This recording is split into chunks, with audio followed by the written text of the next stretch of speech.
Hello everyone, welcome to Dezerv's monthly market update with our co-founder Vaibhav Purwal. Hi Akriti.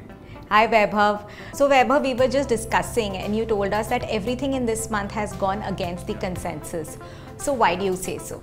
No, everything seems to be defying the odds. So if you remember the T20 final, there was a point in the match where India's chances of winning had gone down to 3% and they defied the odds and won the tournament.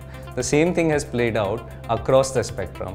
If you look at the election, the day exit poll outcome came, we believed that NDA was going to form the government with blistering majority. But when the actual outcome came, the outcome was not in line with what the consensus was.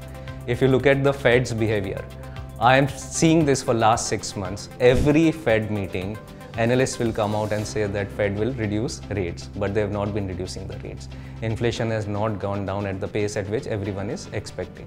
Look at the earnings for the quarter. Everyone expected earnings to grow at 15 to 20%, but earnings have grown at 10 to 11%. And last but not the least, after the election outcome, everyone expected markets to correct, but markets went up significantly. In fact, during last 1 month, indices on an average went up between 7 to 9%, which is a tremendous up move after the election results. And if you remember, we had said that we were expecting reaction if the election outcome was not in line with the consensus. Very interesting, Vaibhav. So what did Dezerv do in the last 1 month and how did we create value for our investors in this period? Let me do a bit of a recap of last month's market movement. If you remember, the day election outcome came, markets corrected significantly.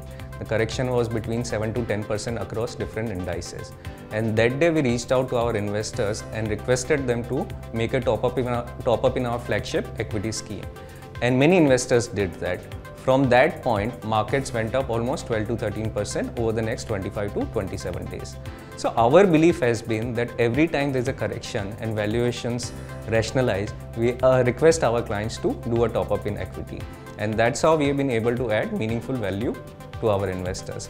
On the scheme's performance front, our flagship scheme did better than the benchmark during last 1 month and also during the last 1 quarter. We have been able to generate alpha for our investors. Yes, Vaibhav, last 1 month has been pretty interesting for all of us as a team, as a business and our investors. So what are your takeaways for our investors? So let me set the context before I respond to your question. So there are 2-3 things which are happening in the market. First thing first, valuations are becoming expensive across the board. The degree of expensiveness could be higher or lower, but across the board valuations are expensive. Large cap is the reasonably safe space where valuations are still okay, but mid and small caps are spaces where valuations are extremely expensive, not just compared to their historical averages, but relative to large caps also. So for example, sitting today, mid cap index is trading at 42 times multiple. Small cap index is trading at 32 times multiple. Compared to that, large cap index is trading at 23 multiple. So valuations are expensive. So investors need to be mindful of that. Second thing, equity markets have delivered extremely high returns over last 3 years. It's impossible for markets to repeat these kind of performances year after year. So investors need to moderate their expectations from the market. Third thing, we have seen a lot of demand for the paper. We are seeing a lot of money coming in the market from SIP flows, from NFOs, from EPFO, and a lot of investors investing money in equity market. So far, we have not seen that demand being met with significant supply of paper.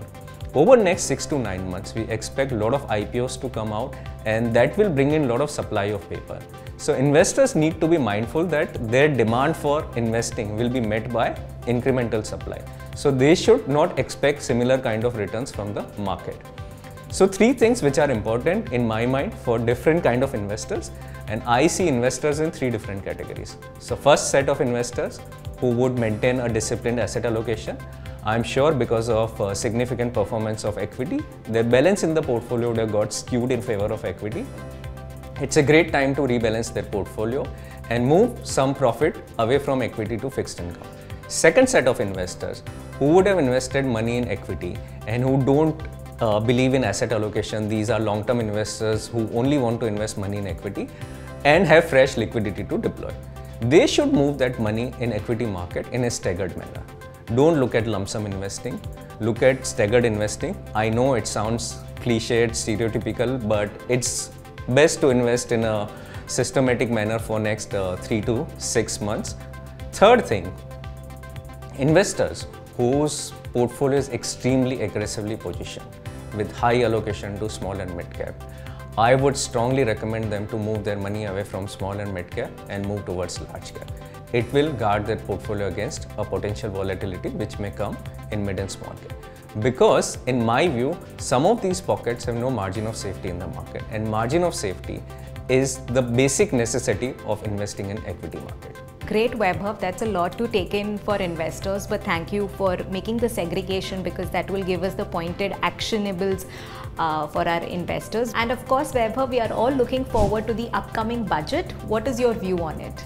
See, government runs the largest P&L and balance sheet in the country. So each component of P&L and each component of balance sheet is important for us. In P&L, how government is going to make revenue, what are the sources of revenue that they are looking at, and how they are going to spend money on different things is extremely important. And in case there is any deficit in P&L, how government will fund that. These are the three fundamental questions that we need to look at. Revenue front, things are looking all right for the government. There is significant tax buoyancy, which will make sure that government is able to mobilize enough resources. Allocation of resources is something which will be extremely important. So far, government has been spending disproportionate amount of money on capital expenditure.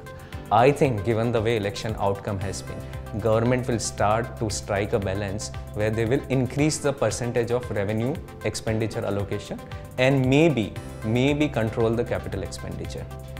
Second thing, on the deficit front, whatever deficit government will have, it will be important to see how they plan to fund it.